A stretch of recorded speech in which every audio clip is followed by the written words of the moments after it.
तो बच्चा आप लोगों ने तत्पुरुष समास प्रकरण में द्वितीय श्रुतातीत सूत्र को पढ़ा और इससे पहले के दो सूत्र और पढ़े थे, तत्पुरुषः और द्विगुश्च। द्वितीय श्रुतातीत सूत्र के कुछ उदाहरण थे। इसमें द्वितीयांत प्राकृतिक समर्थ सुबंत का श्रुतादियों के साथ में समास होता है। तो इसके उदाहरण थे कृष्णम श्रितः इति कृष्णश्रितः। यहाँ जो द्वितीयांत होगा उसका पूर्व में प्रयोग रहेगा। प्रथमा निर्दिष्टम समास उपसर्जनम से उसकी उपसर्जन संज्ञा हो जाएगी, इसलिए। ऐसे ही दुखम अतीतः, ये उदाहरण थे। इसके बाद और भी उदाहरण थे, जैसे अतीत, पतित, गत, अत्यस्त, प्राप्त और आपन्न शब्दों के साथ। वो आपने वहां पर उदाहरण में देख लिए, मतलब बाल मनोरमा करने जहाँ उदाहरण दिए होंगे वहां देख लिए होंगे वो।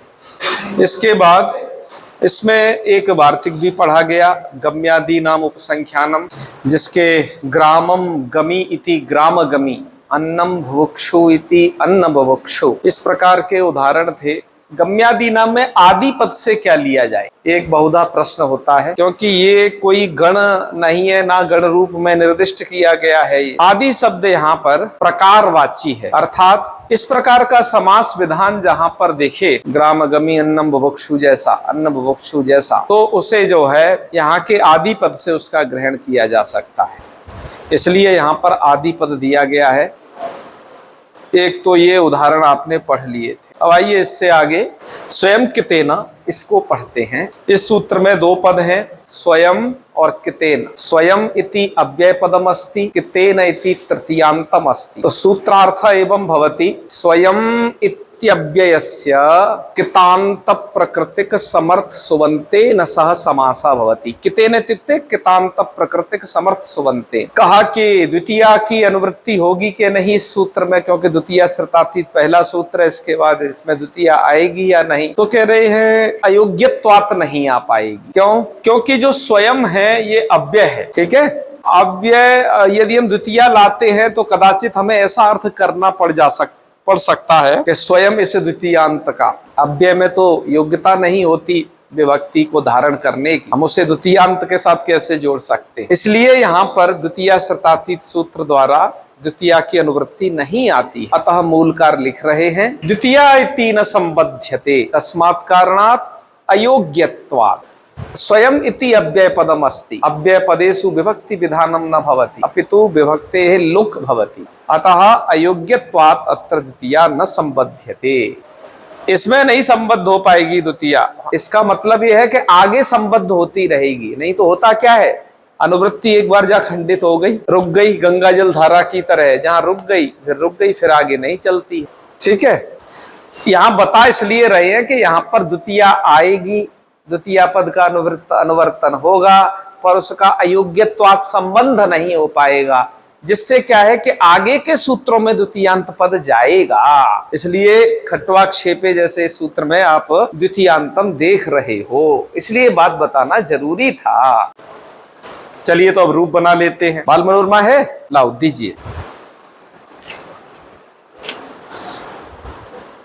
रूप बनाते हैं। मूल में रूप लिखा है स्वयं कृति ही, उसका विग्रह दिया स्वयं कृतस्य अपत्यम, स्वयं कृतस्य अपत्यम। तो यहाँ पर स्वयं का स्वयं कृतस्य अपत्यम स्वयं कृति रूप दिया। वस्तुतः यहाँ पर उदाहरण तो सिर्फ इतना ही है, स्वयं कृति, क्योंकि स्वयं कृतः है वस्तुतः उदाहरण तो, पर यहाँ स्वयं कृति कैसे दिया है थोड़ा ये देखो। स्वयं कृतः, इसमें तो आगे की बात मूलकार ने दे दी है, ठीक है। इसको यहाँ लिख देते हैं। देखो बच्चा, ये उदाहरण नहीं है इस सूत्र का, ये उदाहरण से आगे की बात है थोड़ा। इस सूत्र का उदाहरण कहाँ हो, क्या होगा,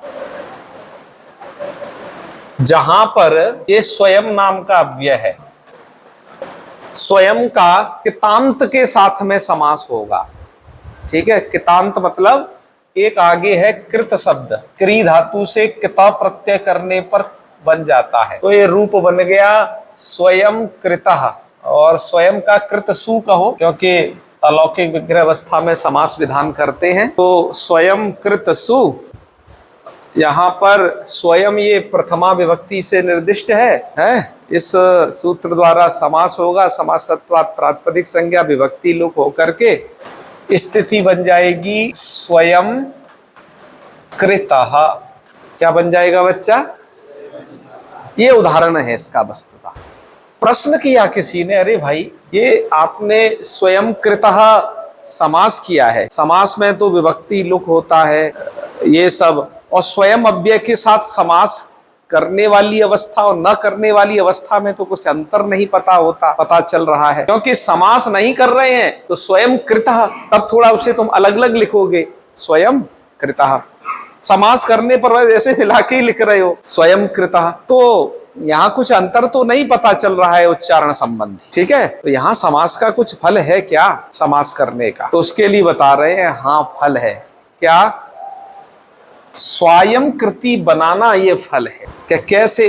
कि जब भाई स्वयं कृतः बन गया, स्वयं कृतः माने जिसको स्वयं को जिसने कृतकृत्य कर लिया है। देखना ऐसा ही कुछ अर्थ लिखा होगा, पहले तो स्वयं कृतः का अर्थ लिखना है, फिर स्वयं कृति का अर्थ आगे लिखेंगे। ठीक है, फिर स्वयं कृतः शब्द बन गया, अब स्वयं कृतस्य अपत्यम, आगे एक और प्रत्यय अपत्य अर्थ वाला, तो स्वयं कृत शब्द अकारांत है, अकारांतों से आ जाता है अत ईय सूत्र है ना एक, अत ईय सूत्र से ईय प्रत्यय हो जाता है बच्चा, ईय प्रत्यय हो जाता है, इस कारण से ईय का बचता है य, और ये प्रत्यय इंत है, इंत्वात जो आदि अच है माने वा में अ, इसको वृद्धि हो जाती है। तद्धित की प्रक्रिया है, ये भी आपने पढ़ी नहीं है, सुन लेना इसे। जहां तद्धित का कोई प्रत्यय इंत्रणित अथवा कित होता है, आदि एच को वृद्धि कर देते हैं, आदि एच को वृद्धि कर देते हैं, तो अब ये बन जाएगा स्वयं कृत। ताके आकार का यस्य तीचा से लोप हो जाता है, हमने पढ़ाई है वो, तो स्वयं कृत ई वर्ण सम्मेलन कर देना, स्वयं कृति, और रुत विसर्ग करके क्या बन जाएगा? समास करने का फल ये है स्वयं कृतस्य, स्वयं कृत जो शब्द है वो उदाहरण है, स्वयं कृतस्य अपत्यम स्वयं कृति ही बने, इसलिए यहां समास किया। यदि समास नहीं होता, ये दोनों अलग अलग रहते, तब ऐसी स्थिति में स्वयं अलग है, कृत अलग है। यदि अत ईय सूत्र से ईय करते, अब तो आदि अच ये री होता, क्योंकि ये तो समास इसका इसके साथ अभी हुआ नहीं है, वो अलग पद है, ये अलग पद है। तब ऐसी स्थिति में इस री को वृद्धि करते,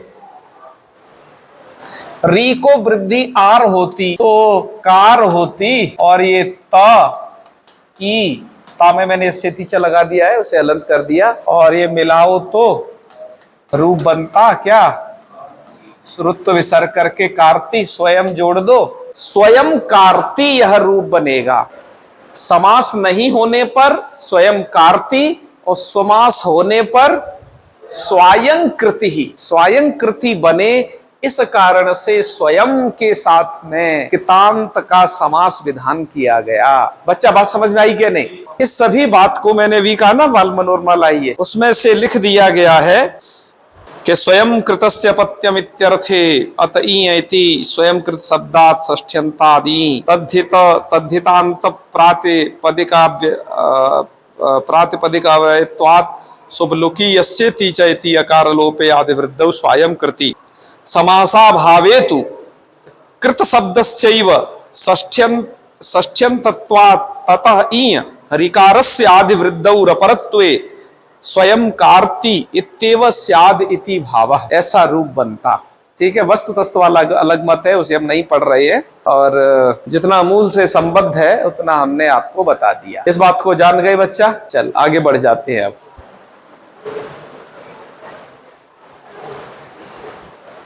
बच्चा इसके बाद सूत्र दिया है खट्वाक्षेपे। खट्वा जानते हो? है हाँ, चारपाई। खट्वा प्रकृतिकम द्वितीयांतम, खट्वा प्रकृतिक द्वितीयांत का, द्वितीया का इसमें अनुवृत्ति हो रही है, कृतांत प्रकृतिकेन सुबंतेन समस्यते। अभी जो देखो समास चल रहा है, कृतांत प्रकृतिक माने एक साइड में कृता प्रत्यय से बना हुआ रूप, दूसरी साइड में द्वितीया से निष्पन्न और रूप, इनका समास हो रहा है। तो यहां पर क्या है? खट्वा प्रकृत द्वितीयांत का कृतांत प्रकृतिक समर्थ सुबंत के साथ समास, पर ये समास होगा क्षेपे, ये शर्त जरूरी है। यहां से के आगे के सूत्रों में क्षेपे गया हुआ है। ये अर्थ, ये समास जो है क्षेप अर्थ में होता है। क्षेप किसे कहते हैं हर्ष? क्षेप, क्षेप माने निंदायाम। बच्चा, क्षेपे इत्युक्ते निंदायाम। ये समास निंदा अर्थ गम्यमान है तभी होगा। उदाहरण देख लीजिए। उदाहरण दे रहे हैं खट्वारूढ़। ये उदाहरण है। क्या उदाहरण है? खट्वारूढ़।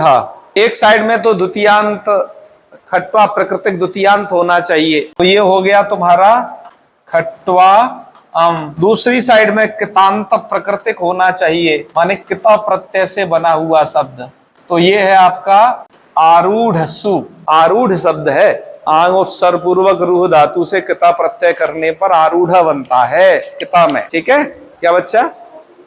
लौकिक क्यों नहीं किए है ना? क्योंकि ये जो है नित्य समास है। आगे ये कह रहे हैं नित्य समास जो होते हैं अविग्रहो नित्य समासा। या तो विग्रह मत करो, करना है तो अश्वपद विग्रह कर दो। यहां पर हम अश्वपद विग्रह ही कर पाएंगे, पर अश्वपद विग्रह करने से वो अर्थ नहीं निकल के आएगा, उसमें क्षेप अर्थ प्रतीत होगा नहीं, निंदा अर्थ निकल के आएगा नहीं। ठीक है, कैसे नहीं आएगा अभी बताते हैं आपको। बच्चा गेट घुमा दे, सुना के तो समास कर लोगे ना। खट्वा प्रकृत द्वितीयांत है और कितांत प्राकृतिक समर्थ सुबंत इधर है, समास कर देना, विभक्ति लुक कर लेना। क्या रूप बन जाएगा? इन सबका लुक कर देना, विभक्ति का रूप बन गया खट्वारूढ़। सूलाना सू को विसर्ग कर देना, खट्वारूढ़। खट्वारूढ़ किसे बोलेंगे? जालमह। जालमह का मतलब है असमीक्षकारी, माने जो खटिया पर बैठता है वो जालमह माने असमीक्षकारी है। कैसे? तात्पर्य नहीं समझे होगे। पहले गुरुकुल के सिस्टम में ये होता था कि ब्रह्मचारी को कुछ नियम पालन करने पड़ते थे। ठीक है, भाष्यकार यहां पर लिखते हैं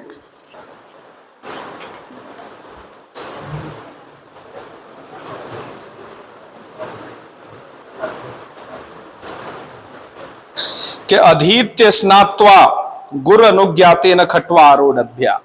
अधीत्य माने पूरा अध्ययन समाप्त करके, स्नात्वा माने जब उसका दीक्षांत संस्कार हो जाए, है ना, तब जो है स्नान होते हैं वहां, तभी जो है गुरु की आज्ञा से खट्वा आरूढ़भ्या, खटिया पर बैठना चाहिए। यस्तावत अन्यथा करोति, जो ऐसा नहीं करता है, अभी जिसका अध्ययन समाप्त नहीं हुआ है, गुरु से आज्ञा नहीं लिया है, जिसने अभी दीक्षांत स्नान नहीं किया है, यदि वो खट्वारूढ़ होता है तो उसे जालमह बोला जाता है। जालमह ये बताने के लिए कि क्षेप निंदा अर्थ है यहाँ। तो जालमह का अर्थ दिया है असमीक्षकारी, माने जो सम्यक कार्य का करता नहीं है, अच्छे से उसने अपना काम नहीं किया है, तो इसलिए यहां पर ये निंदा है। ठीक है, निंदा अर्थ में समास हो जाएगा।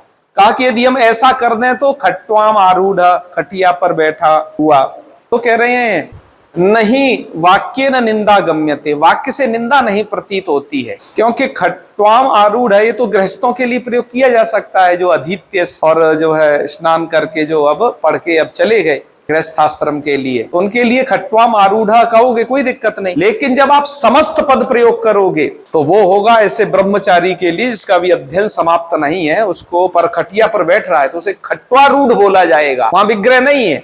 और जो गृहस्थ है खटिया पर बैठा है तो वहां पर आप विग्रहित ही प्रयोग करोगे, अयम खट्वाम आरूढ़, वहां समस्त प्रयोग मत करना, इसमें तात्पर्य है। बच्चा समझा इस बात को? कहां चला गया था? मेरी बात को सुन रहा है ना? हाँ, तो गृहस्थ के लिए क्या प्रयोग? विग्रहित, और ब्रह्मचारी जिसका भी अध्ययन समाप्त नहीं है उसके लिए खट्वारूढ़, इसलिए निंदा है, निंदा अर्थ में नित्य समास है। चलो अगले सूत्र की तरफ। सामी। सामी का अर्थ है, सामी ये अर्ध अर्थ में है, अर्ध माने आधा। इसका अर्थ कर लेना कि सामी इति अव्ययम कितांत प्रकृतिक समर्थ सुबंते न सह समस्यते। सबका कितांत के साथ में समास हो रहा है। स्वयं का हुआ था, स्वयं के बाद में खट्वा का हुआ कितांत के साथ में है, वहां पर क्षेप अर्थ था बस एक अधिक। सामी सभ्य का भी कितांत प्राकृतिक समर्थ सुबंत के साथ समास हो जाएगा। उदाहरण दिया सामी कृतम। क्या उदाहरण है? हाँ, ऐसे विग्रह कर लेना, सामी कृतसु। सामी अव्यय है, आधा अर्थ है इसका, आधा। सामी कृतम माने आधा किया, समास कर दिया बस, सामी कृतम। ताकि यहाँ तो समास और असमास अवस्था पता नहीं चलेगी। ठीक है, क्योंकि विग्रह जब समास नहीं कर रहे हो तो सामीकृतम है, और समास कर ले तो मिलके सामीकृतम बोलते हैं, उच्चारण में तो भेद नहीं है। तो इसका यहाँ पर भी उत्तर वही समझना चाहिए, यदि समास नहीं करोगे तो वहां पर सामीकार्ती रूप बनने लगेगा। ठीक है, ये बाल मनोरमाकार ने दिया है। जैसा प्रयोजन स्वयं स्वयं स्वयं कार्ती में था ना, उसी प्रकार का प्रयोजन यहाँ पर समझना चाहिए, तो इसलिए समास करना जरूरी है। इसके बाद अग्रिम सूत्र है कालाह कितेन इत्येव, अर्थात कालवाचक समर्थ सुबंत का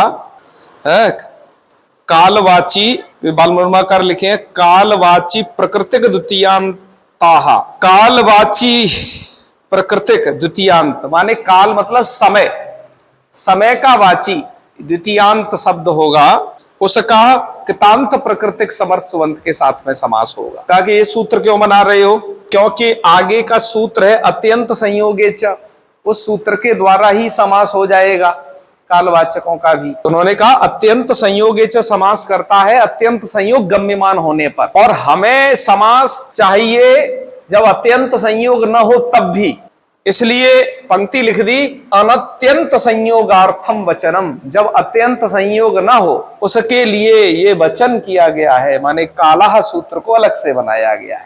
उदाहरण दिया है मास प्रमितः, कैसे बनेगा ये उदाहरण है। एक साइड में है कालवाचक शब्द मास और दूसरी साइड में है कितांत प्रकृति, तो मासम प्रमितः, ठीक है, ये लौकिक विग्रह हो गया। अलौकिक कर लेना मास अम, द्वितीयांत होता है ना एक साइड, तो ये द्वितीयांत है, दूसरी साइड में कितांत प्रकृतिक है, तो प्रमित शब्द है ना किता प्रत्यय से बना हुआ है, ये किता प्रत्यय से बना हुआ शब्द। कितांत के साथ में कितने द्वितीयांतों का समास है देख रहे हो, अलग अलग भिन्न भिन्न कंडीशन में, इन्हें गौर करना। समास कर दिया, समास अर्थात प्रातिपदिक संज्ञा विभक्ति लुक करके स्वादि उत्पत्ति कर लेना, मास प्रमितः बन जाएगा।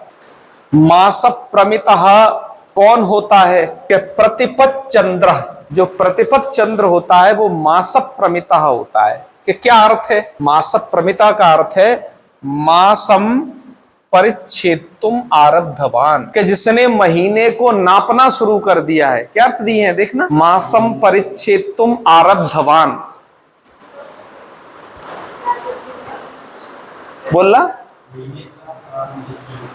महीने का प्रारंभिक। अब यहां पर अर्थात मास को बनाना आरंभ कर दिया है, मापना है ना, प्रमिता। अब क्या है कि जो प्रतिपद चंद्र है उसका महीने के हर तिथि के साथ संबंध नहीं है, इसलिए ये अनत्यंत संयोग हो गया। क्योंकि अत्यंत संयोग होने पर अगला सूत्र समास करता है अत्यंत संयोगे च, तो प्रतिपद जो है प्रतिपद चंद्र उसका महीने के और भी द्वितीया तृतीया पूर्णिमा तक के सबके साथ में संबंध नहीं, इसलिए इसे कहा जाएगा कि ये जो है अनत्यंत संयोग है। मासम परिच्छेदुम आरब्धवान, मास प्रमितः का ये अर्थ हो गया। ठीक है, अब इसके पश्चात इस प्रकरण का साहित्य द्वितीया जो समास चल रहे हैं इसका अंतिम सूत्र है अत्यंत संयोगे च, अत्यंत संयोग गम्यमान होने पर भी समास हो जाता है। किसका किसके साथ, कालाह इत्येव कालवाचक के साथ, पर किसका, द्वितीयांत समर्थ सुबंत का, माने कालवाचक समर्थ सुबंत का द्वितीयांत के साथ में समास होता है। ठीक है, पर ये दे रहे हैं अकितांतार्थम वचनम, ये जो लास्ट वाला सूत्र है इसके लिए वो शब्द कितांत हो ये जरूरी नहीं। ध्यान दो, अब तक जितने भी समास हो रहे थे कितांत, किता प्रकृतिक समर्थ सुबंत उधर चाहिए था तभी हो रहे थे, अब ये उसके साथ नहीं हो रहे हैं। ठीक है, यहां से कहा अकितार्थार्थम वचनम, तो इसका उदाहरण दिया मुहूर्त सुखम। ध्यान देना, कहा होगा ये कालवाचक होना चाहिए शब्द, कालवाचक समर्थ सुबंत का ये समास विधान किया गया है, पर वो कितांत नहीं होना चाहिए। ठीक है, और अत्यंत संयोग गम्यमान होने पर यह समास है। उदाहरण देखिए, मुहूर्तम सुखम इति मुहूर्त सुखम, यहां पर मुहूर्तम जो शब्द है वो कालवाचक है, तो यहां लिख लेना मुहूर्त अम